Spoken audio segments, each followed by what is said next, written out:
Hey, what's going on, everyone? Welcome to Free Advice Friday.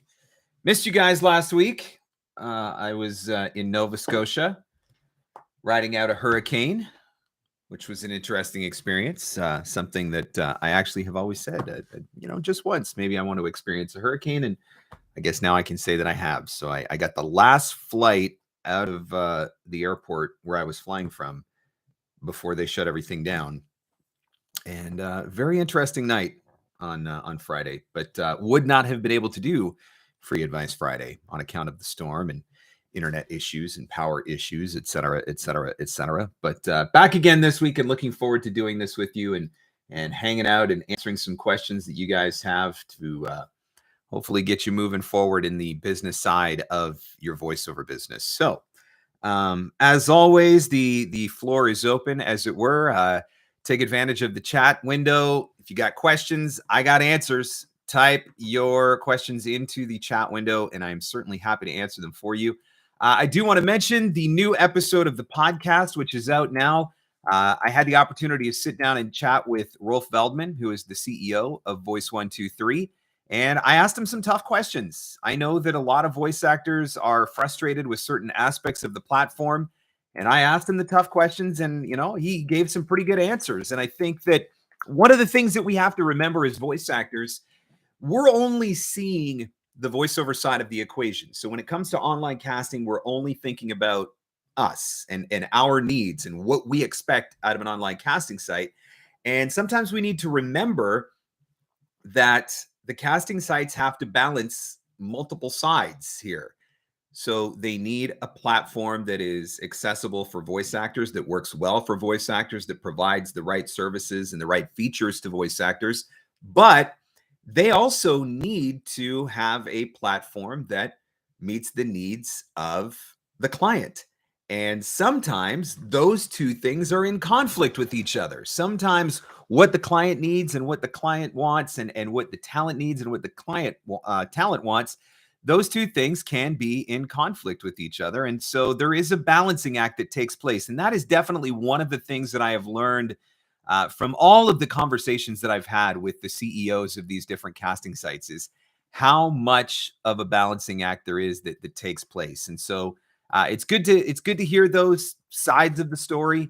It's good to keep that in mind, but definitely ask some questions of Rolf about the platform, about the ranking system, about some of the frustration that goes with that ranking system, and talent who feel like sometimes that it might actually be costing them jobs and things of that nature. And so really great interview. I think you're going to learn a lot from it. And so if you haven't had a chance yet to listen to that episode of the podcast, by all means, check that out now. Of course, wherever fine podcasts are given away for free, or online at VOpreneur.com. Let's see what else. I'm just going to send out an email just to let people know that we're live here on YouTube as well. Hang on one second. Bear with me. I need to adjust this. I should have done this ahead of time, but I forgot. Sorry.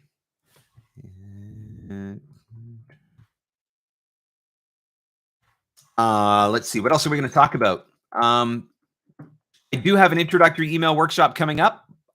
So keep that in mind. If you are needing help with writing marketing emails, that is what my introductory email workshop is all about. I am going to work with 10 voice actors, and we're going to sit down and we are going to work through your email. These intro email workshops that I do are divided into 3 primary sections. In section 1, or the first part of the workshop, I'm going to teach you about the basics of writing an introductory email and the important things that go into writing an introductory email. In section 2 of the workshop, I'm going to give you real-time feedback on your email. So you're going to have an opportunity to send your email to me, and then I will give you feedback live during the workshop to help you to improve your email. And then in the final section of the workshop, I'm going to give you an actual voiceover lead, and I am going to give you the opportunity to write an email to that voiceover lead and then give you feedback on that email before you hit send. So that is coming up with my introductory email workshop. If that is something that you are interested in, I have 2 of them available right now. Actually, I think one of them is sold out. So let me just throw a quick link in the chat here. Intro email workshop. If you are interested in signing up for that, it will sell out. It's going to be live October 25th from 1 until 3 p.m. Eastern. October 25th from 1 until 3 p.m. Eastern. So that's, you can find out more about it as well by clicking that link and getting to know a little bit more about that workshop. But would love to have the opportunity to work with you on writing better emails because, hey, if you can figure out how to write good emails, that goes a long way into ramping up your voiceover business and improving your marketing efforts. So let's see what's going on. Welcome, Liz, my stuttering life. Welcome. Braden is here. Erica, Laura, Briscoe. Great to see all you guys. Marlon. So let's see. What's the first question coming up? Braden says, happy Friday, Mark. Top 3 demo types you suggest to be professionally produced in specific order. I think, quite honestly, every demo that you get should be professionally produced. We're not producers. Most of us are not producers. Some of us are. Most of us are not producers. And most of us are not current with all of the latest trends. And that is trends in audio, that is trends in sound, trends in style, trends in reads, trends in directions, all of those sorts of things. And that is where I think we all need a professional producer for any of our demos. Can I give them to you in a specific order, though? No, I can't. And here's why. And I just finished a coaching session with somebody half an hour ago, and we had this exact conversation. Old school thinking in the voiceover industry says that you have to get your commercial demo done first. And the reason why you have to get your commercial demo done first is because you need that commercial demo in order to get an agent, and you need an agent in order to get work. That's the way the industry worked 30 years ago. That is not the way that the industry works today. And so you do not need to get your commercial demo first. I don't care what anybody tells you. You do not need to get your commercial demo first unless you are planning on being a commercial voice actor and working exclusively with agents. So, is there a particular order that the demo should be produced in? No. I think it's going to be different for every single voice actor because every single one of you brings something different to the table. So if your desire is to pursue e-learning and corporate narration and ultimately get into some character work, then those are the 3 demos that you're going to go out and get. But if your desire is to do commercial and promo and radio imaging, then those are the 3 demos that you're going to get. And so I don't think that there is one set order. Once upon a time, you had a commercial demo, you had a narration demo, that's all you needed. Now, you can have 35 different demos for 35 different genres and niche markets. And there is no set order for how those need to be done. It really is a matter of what do you want to do? What do you have the ability and the skill to do, right? That's an important part of this. And part of that is going to come from your coach. A good coach is going to give you ideas as to where you should be looking for work or what genres or what niches would be a good fit for you. But I don't know that probably feels... I feel like a politician right now. I feel like I'm just dancing around answering the question. But Braden, legitimately, I think every demo should be professionally produced, but I don't think that there is a specific order that they need to be done in because I do think that it is going to vary from voice actor to voice actor based on what your goals and your skills and your abilities are. So hopefully that non-answer is the answer to your question, Braden. And if you want something more specific, by all means, feel free to type a more specific question into the comments or into the chat section there. And I will certainly try to answer that a little bit better. All right, let's see where we're going. Erica says, when a client asks for a quote on a non-broadcast script, when do you say, what's your budget? And when do you just provide a price? Great question. I always want to try to find out what their budget is first. Now, can I always get that information? No. Do I always ask the question? Yes. So client sends me an email. Hey, Mark, we're interested in using your voiceover services. Can you give us a quote for a 2-minute non-broadcast corporate narration? And I'll write back and say, hey, really appreciate the opportunity. Would love to be able to quote this for you. When you say non-broadcast, are you saying that it's, it's going to exist internally So you're only going to play it for your employees, or, is it going to be placed on a YouTube channel, but just not in a paid placement type capacity? If you could answer those questions, that would be really helpful. And, if you've got a particular budget that you're trying to stick with, let me know, and I can take that into consideration when I'm putting together your quote. That's it. That's what I would say. Sometimes it works and sometimes it doesn't. But don't be afraid to ask a couple of extra questions, and don't be afraid to try to put the ball back into their court to see if you can get a more specific answer on where they're at and what their budget's at. One thing that I always say, and this is nobody's fault but my own, is when the client accepts my first quote, hands down, no questions asked, I always know that I left money on the table. So, that's a bummer to know that I left money on the table. But at the same time, if I got what I asked for, I've got nothing to complain about. So hopefully that answers your question, Erica. It's a great one. Anytime possible, try to see if you can get a sense of the budget first, and do it in the way that I outlined there, right? Don't just write them back and say, oh, but what's your budget? Ask one or two other maybe slightly qualifying questions that gives you an excuse to write back, and try to figure out if you can get to know what their price might be. Great question. Let's see. Where are we going? Laura says, scroll too far. There we are. Laura says, my LinkedIn contacts frequently post how much they and their clients despise unsolicited emails, which of course we do to market ourselves, even if it's personalized. How do you balance these two realities? How else are you going to get work? I don't know. Look, I can tell you from my own experience, I've sent tens of thousands of emails, tens upon tens of thousands of emails. And of the tens upon tens of thousands of emails that I have sent over the course of my career, all cold marketing emails, I can count on one hand with fingers left over the number of angry responses that I received. So I'm not letting those 3 or 4 angry responses take away multiple six figures in voiceover earnings over the year. That's not a good trade-off for me. Now, from time to time, do people complain about unsolicited emails? Yes, they absolutely do.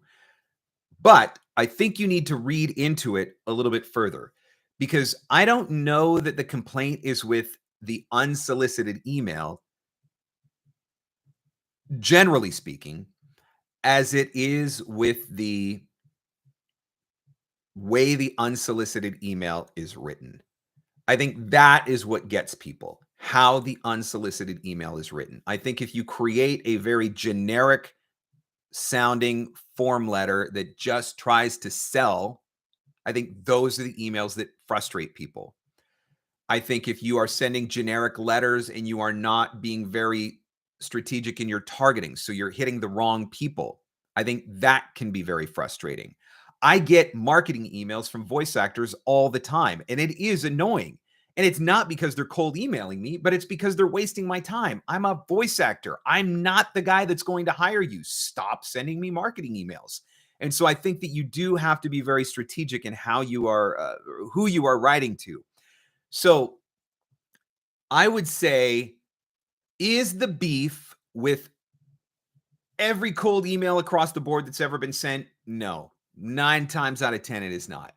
I think the beef is with poorly written, poorly targeted, poorly thought out emails. And so if you are personalizing those emails, if you are making sure that you're targeting those emails to the right people, if you are touching on pain points that they may have and showing how you can bring value to them and to their work, and how you can adjust or correct or address some of those pain points, then I think it is a different story. Which, by the way, this is part of the stuff that we're going to work on in the introductory email workshop that I was talking about a few minutes ago, and the link is in the chat, so check that out. So, Laura, I don't know if that specifically answers your question, but for me, I just don't see evidence of it. I don't see evidence of it from my own experience. That doesn't mean that there aren't people that are out there that get annoyed. But again, I think a lot of it comes back to the emails that they're getting. I think if you send really good, really well thought out emails that do have a level of personalization to them, I think that you're going to get a far better response. But from what I have seen over the course of my career, the number of angry responses is nowhere near enough to make me say I'm not doing email marketing anymore. Not even close. Briscoe VO says, good afternoon. Thanks again for asking the tough questions. I know that it is uncomfortable. I have to say that outside of Liz Atherton, I didn't feel that most of them truly cared about the actors. I don't know that that's a fair statement. I think Armin absolutely cares about the voice actors. I think Armin has proven that over and over and over again. And I know Armin very well. I know Armin personally. I've had many conversations with Armin at conferences and sat down and we've talked through different issues and stuff like that. I think Armin tries really, really hard to take care of voice actors. I think he tries really, really hard to be fair.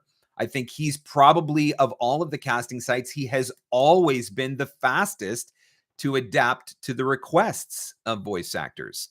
I think he's always been the quickest to take our feedback and do something with it. And I think one of the reasons why he's able to do that is because he is a one-man show and he doesn't have to go through 14 different committees and meetings and Zoom sessions and whatnot to make decisions. So I definitely think that Armin cares deeply about the voice actors and tries hard to find that balance. I think that Rolf does as well. I just think that Rolf also recognizes how hard it is. They're balancing both sides. And if you create I don't know that there's a system that's perfect for both the voice actor and the voice buyer. I think that no matter what you do, one side is going to feel like they're not getting everything they want, which I think is that's just reality, right? It is a balancing act.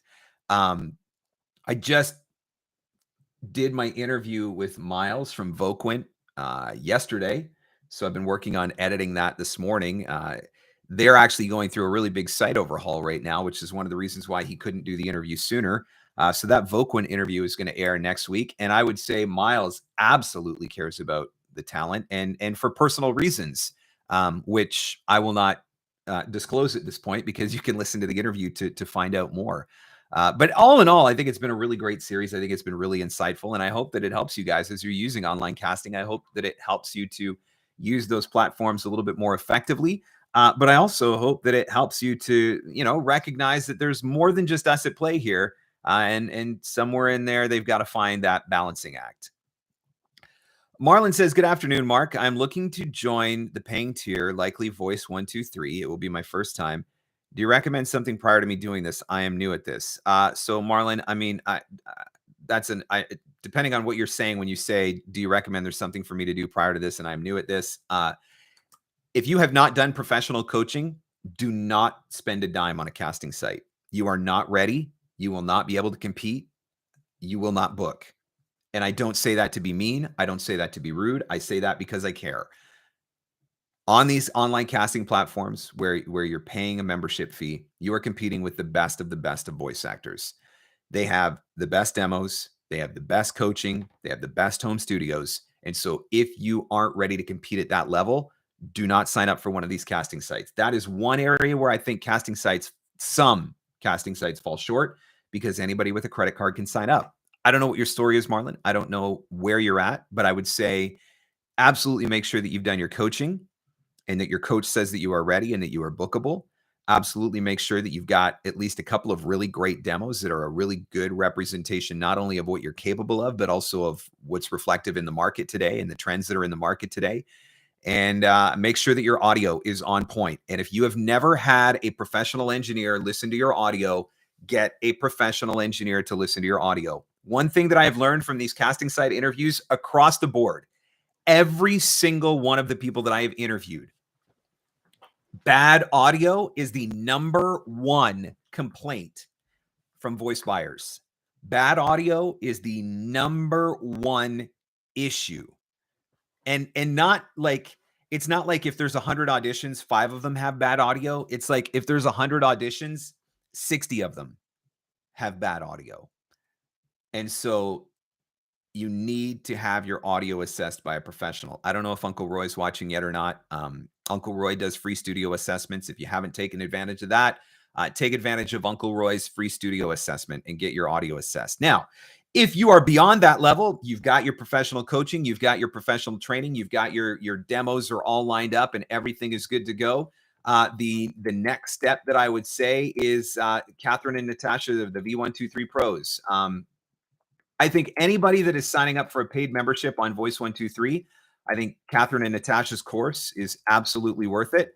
I think that you are going to learn everything you need to know about how to set your profile up properly. You are going to have a deeper understanding of how the algorithm works on Voice 123, and you need to know how the algorithm works on Voice 123. And there are some resources that Voice 123 offer. In the show notes of my interview with Rolf, you'll find some of those links that Rolf suggests. But I do think that the V123 course would be something that would be worth checking out as well, Marlon. So hopefully that answers your question. If there's anything else you'd like to know, if you want to clarify anything for me, please, by all means, feel free to type it into the chat window. Welcome, Kat, Catherine, Jordan. Great to see you. Welcome, David, Bob.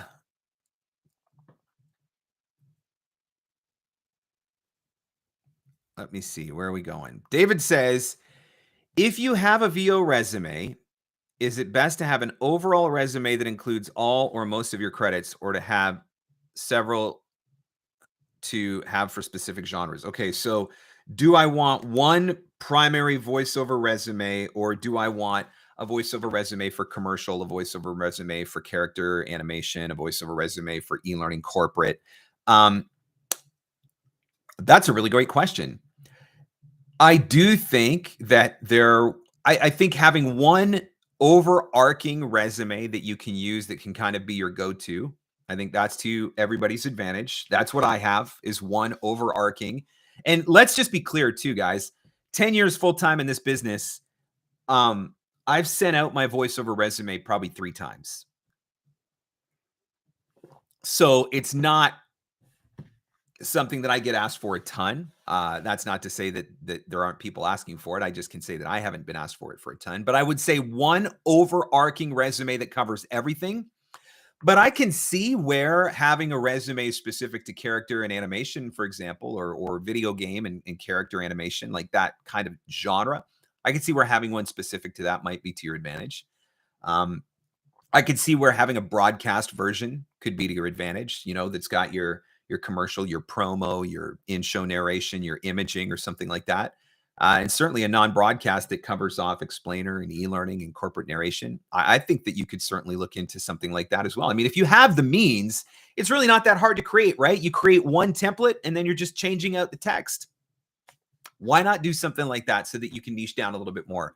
I certainly can't see any reason why you would get pushback on that at all. Great question, David. I think that could be a really smart strategy.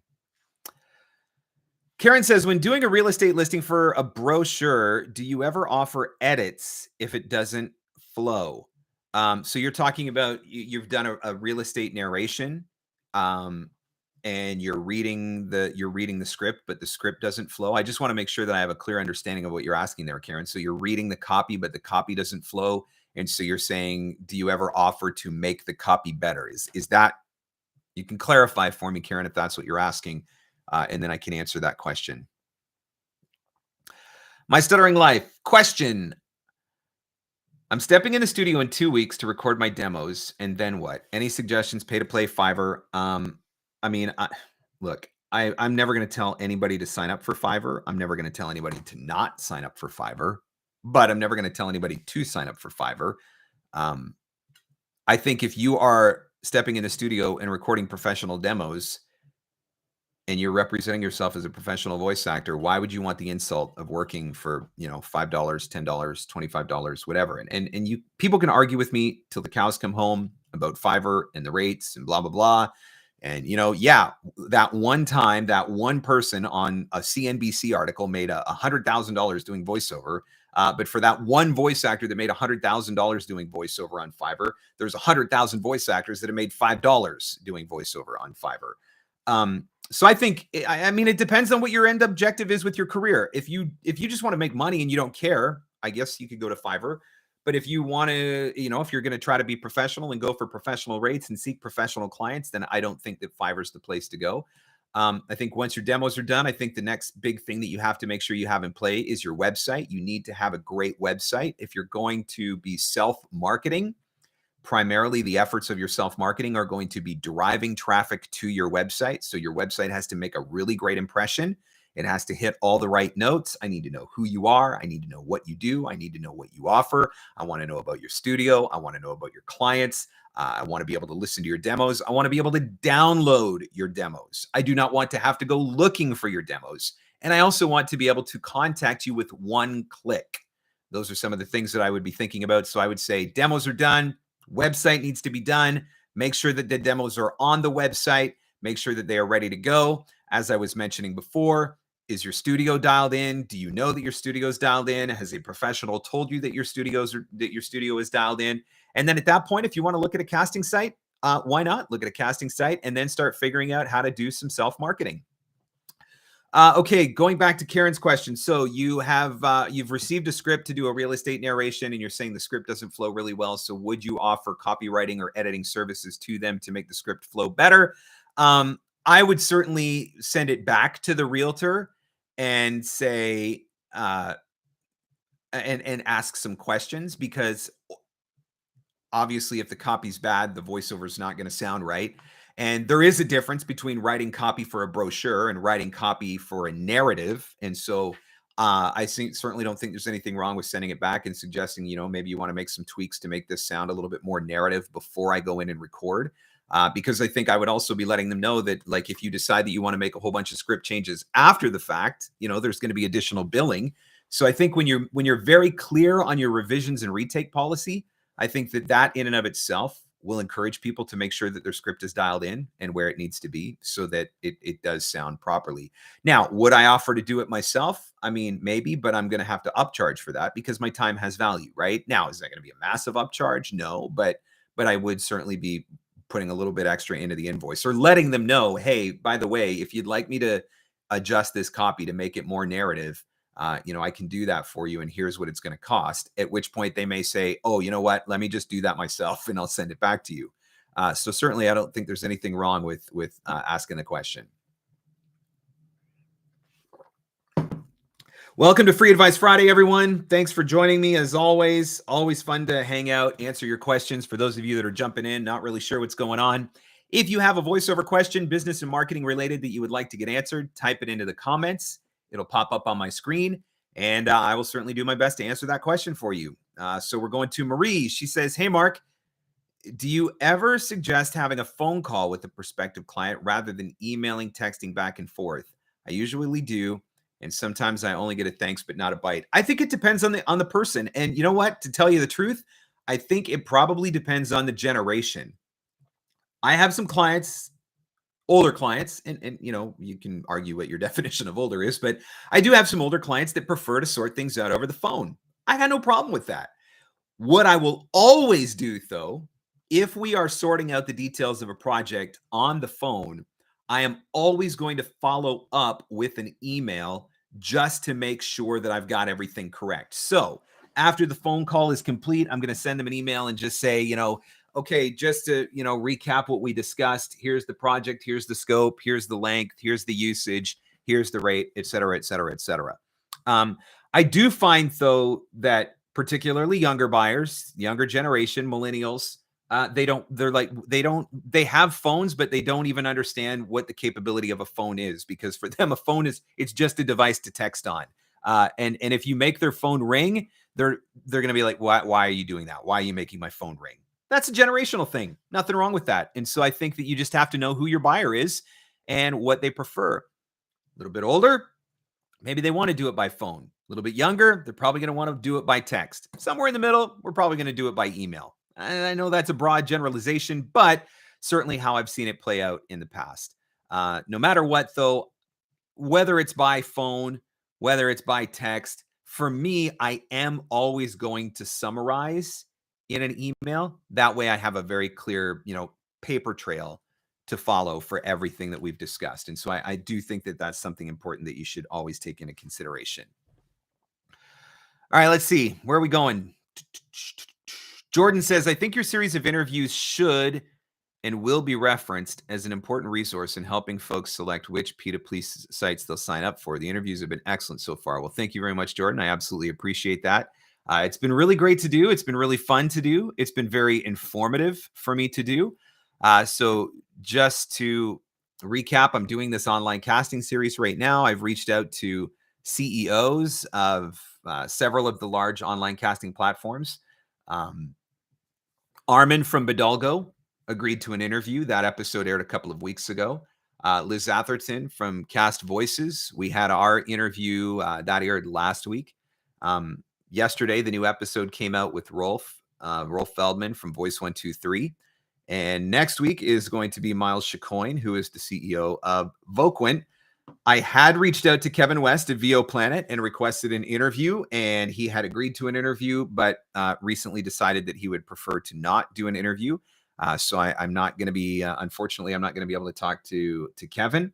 And there is that one other casting site from Canada who was interested in an interview, but I will not grant them an interview because I don't think that they are worthy of an interview, which is maybe an elitist and stuck up snotty position for me to hold. But hey, it's my podcast and I guess I get to make those decisions. There are some platforms that I just don't think deserve the light to be shone on them. And from previous experience with the CEO of that particular casting site, I know that he's not going to give me any legitimate answers anyway. So why waste my time? The online casting site series episodes continue though, of course, at VOpreneur.com. or wherever fine podcasts are given away for free. Let's see. Kurt says, happy Friday. With the housing market slowing down, do you think VO demand will go up again, or do you think it will go to music imaging and effects? Do you think the VO demand will go up again, or do you think it will go to music imaging and effects? So I'm assuming you're talking about, Kurt, I'm assuming you're talking about from a real estate perspective, virtual tours and things of that nature. My brother-in-law is a realtor, so that I was at his house on the weekend in Nova Scotia. That's who I was spending time with, and this is actually something we were talking about. Pre-COVID, I had a number of different realtors that I was doing virtual tour narration for, and when COVID hit, a lot of that work disappeared because houses were selling so stinking fast. They were literally selling sometimes before the listings were even going live. The houses were being sold.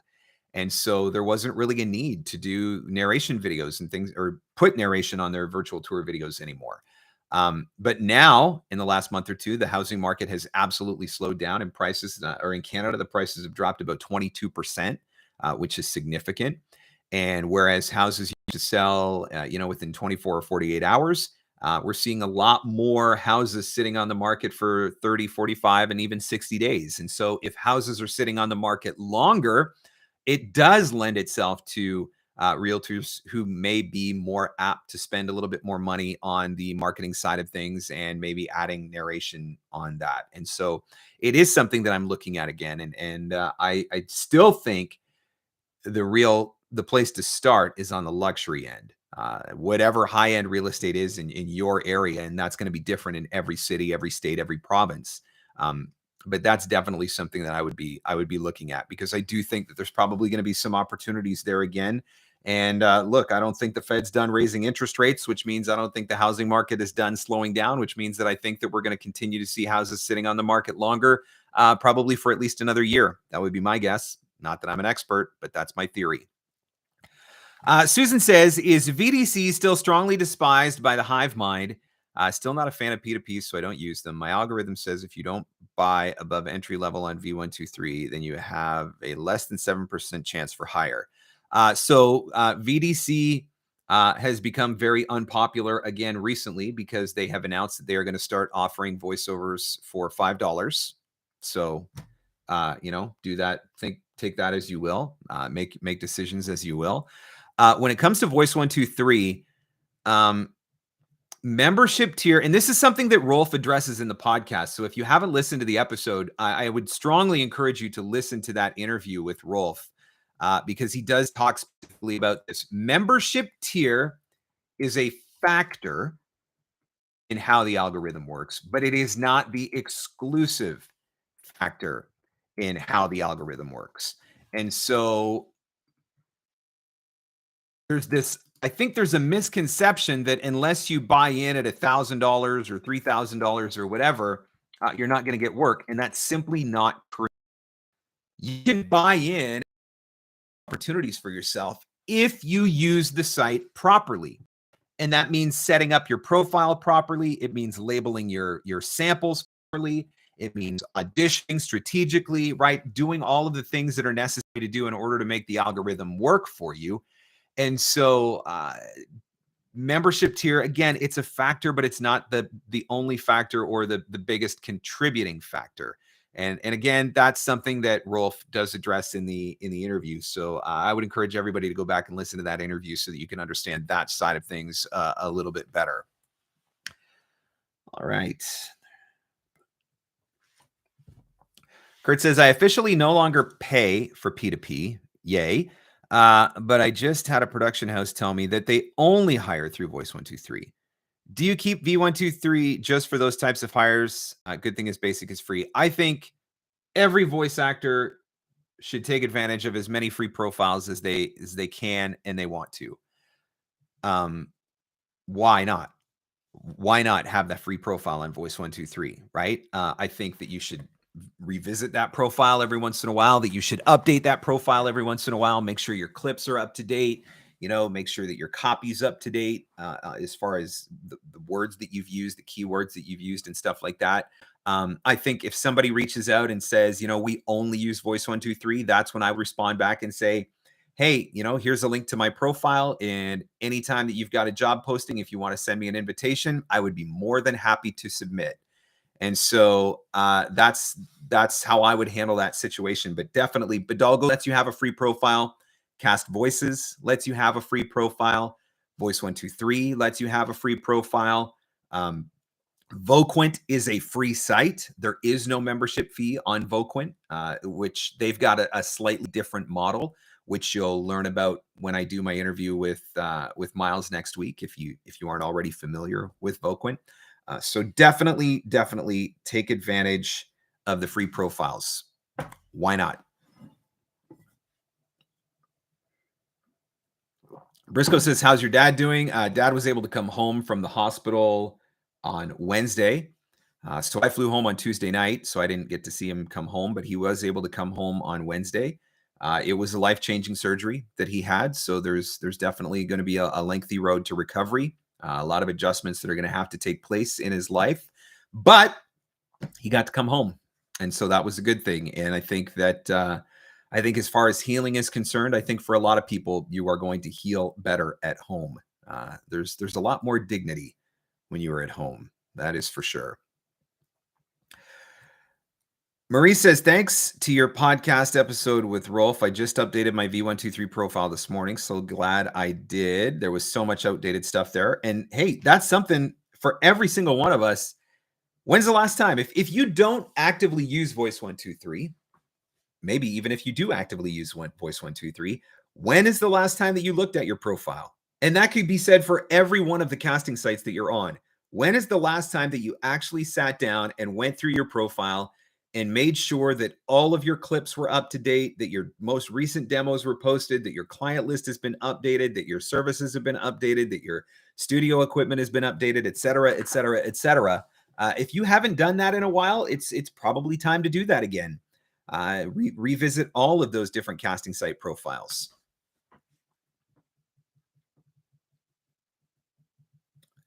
Let's see. What else? Have I missed anything? Let me just quickly scroll. Again, welcome to Free Advice Friday. If you've got questions that you would like to ask, voiceover questions that you would like to ask and get answered, please, by all means, don't be shy. I would certainly be happy to answer those questions for you. Earlier, I was talking about my introductory email workshop. What I have discovered is that the first workshop does have one spot left. So I'm going to be doing my first introductory email workshop. That's going to happen live via Zoom on October 18th from 7 until 9 p.m. About a 2-hour workshop limited to 10 voice actors, very, very hands-on, which is why it's only limited to 10 voice actors.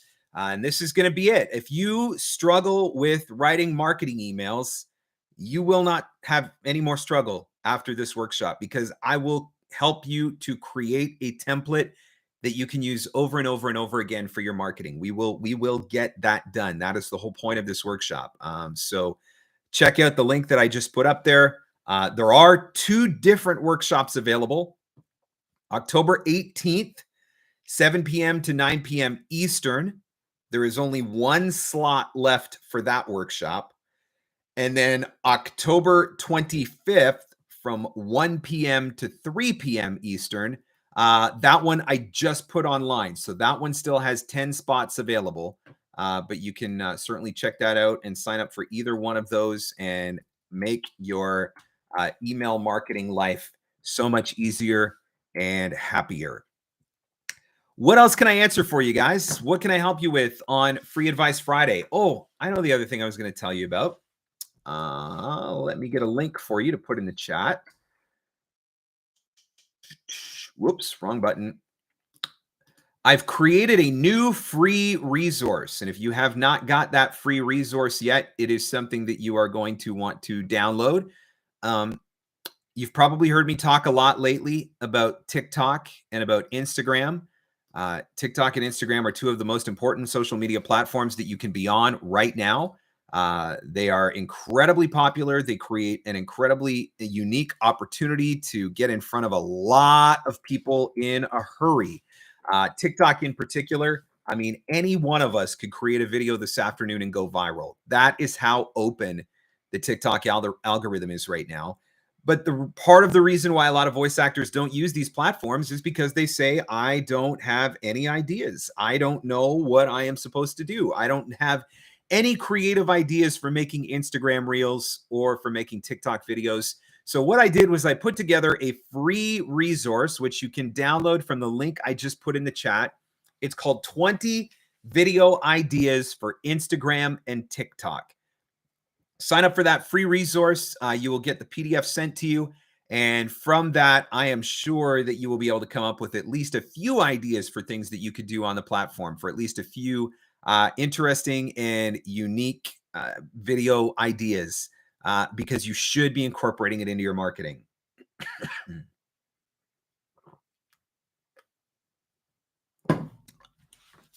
So check that link out. Again, 20 video ideas for Instagram and TikTok. Just put that in the chat. All right, Justin says, I'm sure this isn't so easy to answer, but if you're comfortable sharing, what does a typical day, week look like in your business? There is no such thing as a typical day in my business, just because of where my business is at now. I generally try to keep my early mornings for working on things that I need to work on, whatever that may be. That could be working on creating a new course. It could be working on creating social media content. It could be working on sending marketing emails and following up with clients and doing social media contacts and things of that nature. So I generally try to keep my earlier morning for that. I don't make myself available to book coaching sessions until after 10 a.m. That way I've got a couple hours in the morning that I can work on those things. But then what my day looks like from there, it depends a lot on, are people booking coaching sessions? How many coaching sessions do I have booked in a day? Do I have voiceovers that I need to do? How many voiceovers do I need to do? That varies from day to day. Obviously, Tuesday is podcast day. So generally speaking, I try to set Tuesdays aside where I cannot be booked for coaching. And I spend that day working on the podcast. And that could be working on prepping for interviews. It could be editing episodes. It could be scheduling promotional stuff for episodes, getting emails written, social media scheduling written and stuff like that. So my day is kind of all over the place, but that's because I'm running 2 very distinct businesses at this point, on the coaching and on the voiceover side. I will tell you that I'm a big fan of time blocking, though. I think that time blocking can be really effective. So, what that might look like for a voice actor is every day from 9 until 10 a.m., I'm going to send 5 marketing emails. And that is non-negotiable time. That is protected time. I'm going to send those 5 marketing emails. People argue all the time. Well, what if I get an audition? What if I get a job? Whatever. Most of the time, you don't. It's not so urgent that 60 minutes is going to kill you, right? So, non-negotiable time block for sending some marketing emails, a time block for submitting auditions, time blocks for scheduling out social media or spending time on social media. I think that can be a really great way to stay organized. I think also part of it depends on what your priorities and your goals are that you're working towards too. And I think that can make a difference. And so I would say there's not one easy answer to that, right? You're right, Justin. That's something that I actually work with voice actors on in coaching as well, is just kind of looking at where they're at in their business, what are the things they're trying to accomplish, and how can we build a day that helps them to get those things done. All right, where are we going? Erica says, I'm stumped on how to write a follow-up email for folks who have added me to their roster. Can you recommend a sample script for a 3 to 6 month touch? I think you can definitely use social media. I think looking for social media to find out what they're doing, what they've been up to, and then using those things that you're seeing on social media. Hey, I saw the video you worked on, or hey, I caught the update that you did on such and such. I think that those can certainly be options for sending follow-ups. I think that, what have you been doing in your business? Oh, I recently got a new demo, recently got nominated for an award, recently made an upgrade to my studio. I think those are types of things that you can use. Don't ever underestimate the simple, hey, it's been a while, just wanted to check in and see how you're doing. I think that's something else to take in mind as well. I do teach a class on this, which is called Follow-Up Academy. And that is a 2-hour masterclass that is literally just laying out strategies for how to follow up with the people that are in your database, because you do have to do it. You've got to follow up consistently. 80% of sales happen between the 5th and the 12th contact, which means that you got to send a lot of emails sometimes before that first voiceover is going to come through. And obviously, you need to have content for sending those emails. So that's what Follow-Up Academy teaches. A lot of strategies on specific things that you can do to write those follow-up emails. So you can check that link out. I just threw that in the chat if you're interested. Erica's Follow-Up Academy, the masterclass. Phil says, Erica, I look for any updates on their site. Yep. LinkedIn. Yep. Comments on LinkedIn, comments on Instagram, any other social media platforms. Commenting can be good. All of those things. So that's where social media definitely becomes your friend. And if you're not connected with your database yet, and by database, I mean, if you're not connected with your prospects and your clients on social media, you should absolutely get connected with them. Even if you don't really want to use a particular platform, or you're not planning on being, posting all the time on a particular platform, just being able to get connected with people so that you can see what they're doing and you can use the things that they're doing as a reason to reach out or make contact or leave a comment or re-engage with them. There's massive value in that. Will you be at Uncle Roy's barbecue? Unfortunately, I will not. The barbecue is scheduled for Canadian Thanksgiving. And obviously, due to COVID and some of the very, very, very, very, very, very strict COVID protocols that we had going on in this country, we have not been able to have a big family Thanksgiving dinner since 2019. So I debated back and forth because I've been trying to get to Uncle Roy's. Obviously, we were going to do brisket 2020, and that's when COVID hit. And then I was not able to go last year because of travel restrictions. And so I've been debating because I really wanted to be able to go. Uncle Roy obviously really wanted me to be able to go, but I decided that we really just needed to have a good old-fashioned family Thanksgiving this year. So that is the plan, is to stay home and have a good old-fashioned family Thanksgiving. So I'm very bummed, but it is not going to work out. But I will hopefully be the first one to sign up for the barbecue for 2023, because I really would like to go to one. And it figures that Canada, at the end of as of today, I guess, all of the various and assorted travel restrictions in this country expire today. So I would have actually been able to freely and easily travel back and forth to the United States for the first time since this whole deal started. And so that just makes it an even more of a bummer. But certainly hoping to be able to do the barbecue in 2023. What else can I answer for you guys? Again, welcome to Free Advice Friday.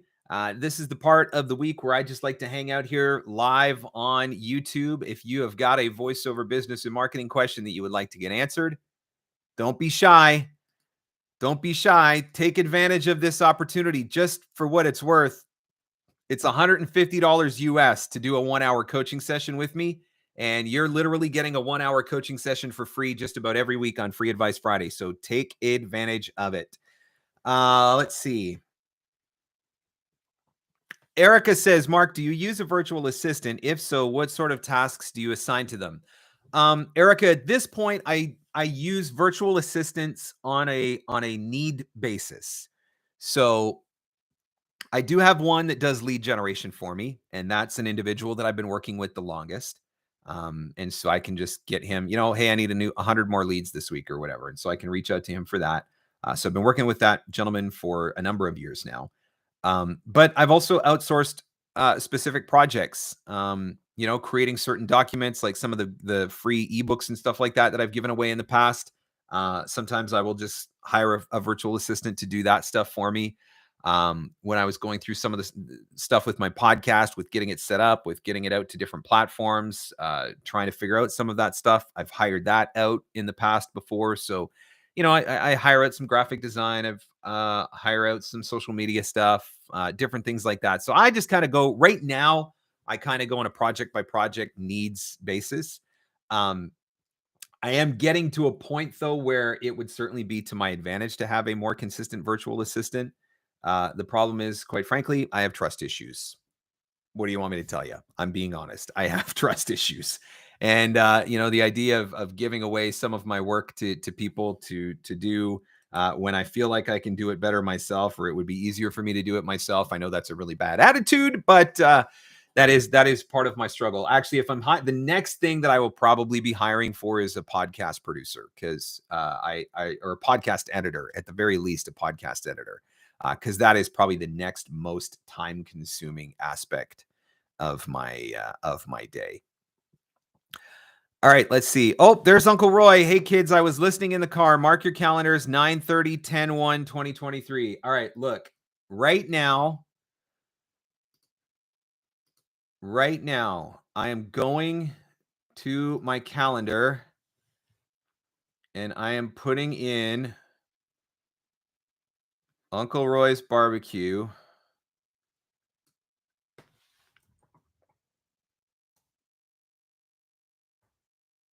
Brisket 2023. All right. It's in my calendar.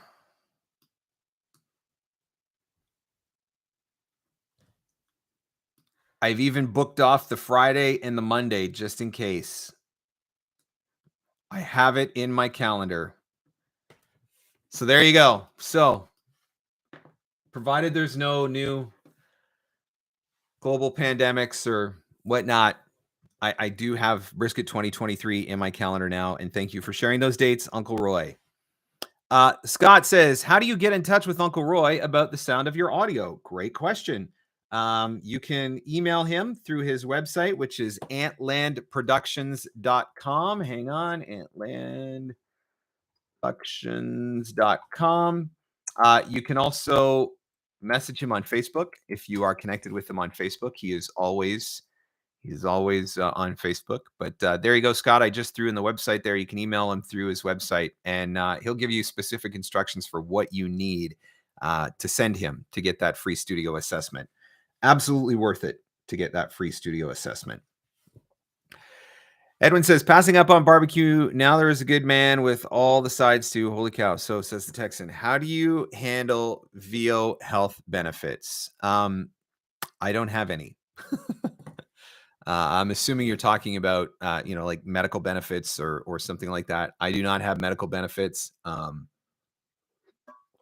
One of the things that I know that other voice actors have done in the past, often through your local chamber of commerce, you have the opportunity to buy into group benefit packages, and they can be a little bit cheaper, obviously, than just buying on your own, because you are buying as part of a group. And so that could potentially be a really good reason to join your local chamber of commerce to be able to get a discount on group benefits, which is something that I had never previously been too worried about in the past. But now that I have Kaylee, I may need to think about it, just to be safe and protected. Kyle says, best practice to promote a new commercial demo, finally looking at an October 1st launch. First and foremost, send it out to all of your commercial clients. Secondly, send it out to all of your commercial prospects. And I do think that you should be targeted with this. Don't send it out to e-learning people. They don't care. So send an email out to your commercial clients first. Send the email to your commercial prospects second.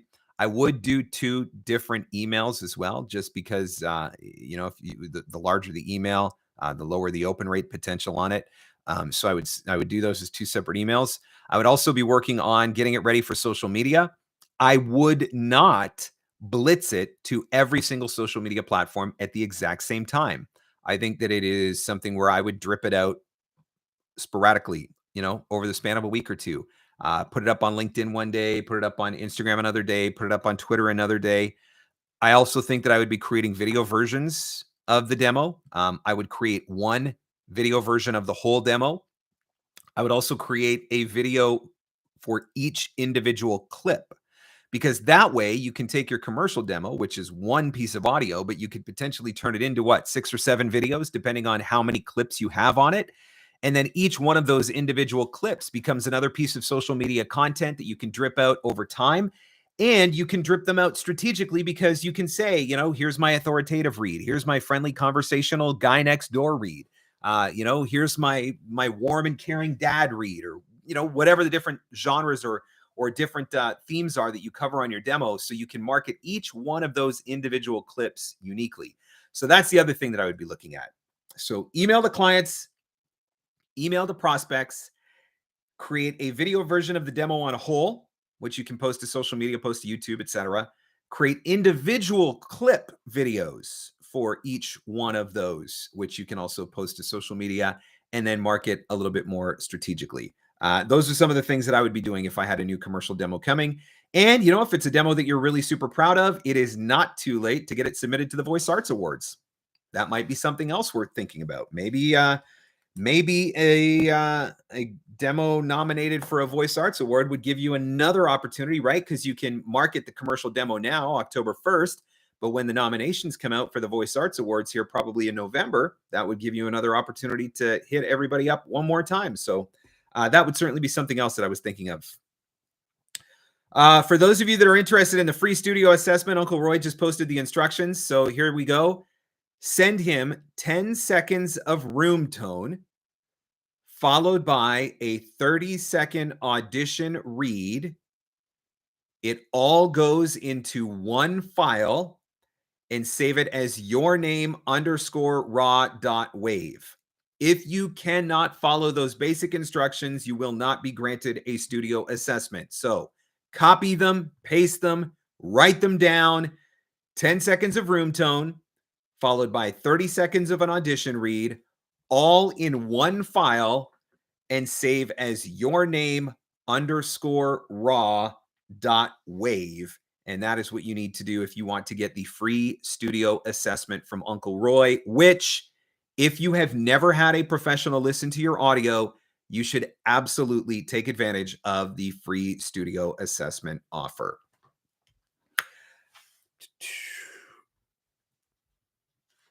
Erica says, for your CRM, do you use tags to categorize your clients, and which ones are the most helpful? Absolutely. That is one of the things I do in my CRM. So there's 2 primary tags that I'm using.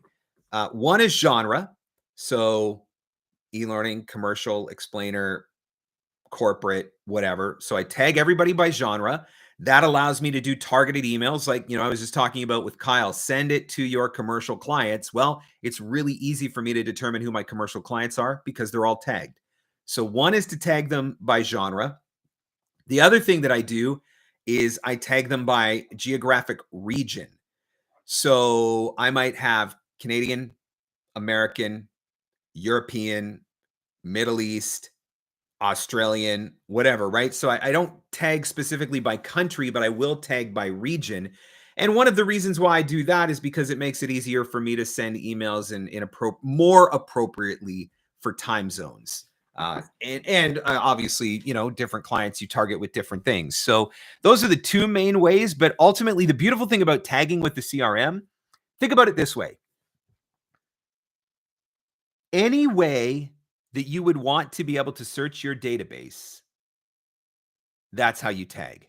Because that's ultimately what tagging gives you the ability to do. It gives you the ability to find exactly who you are looking for based on a set out criteria.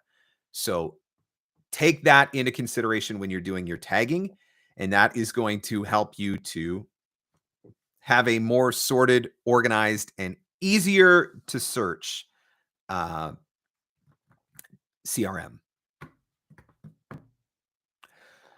Let's see.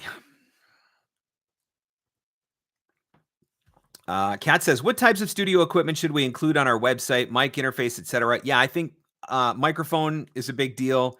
Interface, whatever, it's fine. I don't think it matters as much. I think most people are concerned with your microphone. I think letting people know that about your software that you're recording in.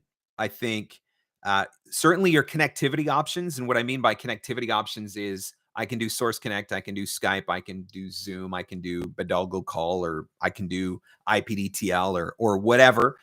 So whatever your connectivity options are. I also think that where are you recording, right? So I have a custom built booth, or if you have a Studio Bricks, or if you have a whisper room, or if you're recording in a tri booth or whatever, right? But letting them know a little bit more about your recording space. But just know that as soon as you put your studio equipment out there, you will be judged. Right or wrong, fair or not, doesn't matter. You will be judged. And so if they look at your recording equipment and they see that you're recording on a HyperX Quadcast USB microphone, you will be judged. But if they see that you're recording on a 103, a Neumann 103, or a Neumann 87, or a Sennheiser 416 or whatever, they're going to be like, oh, this person's legit. So keep that in mind. What time is it? Oh, hey, look at that. It's 2:00.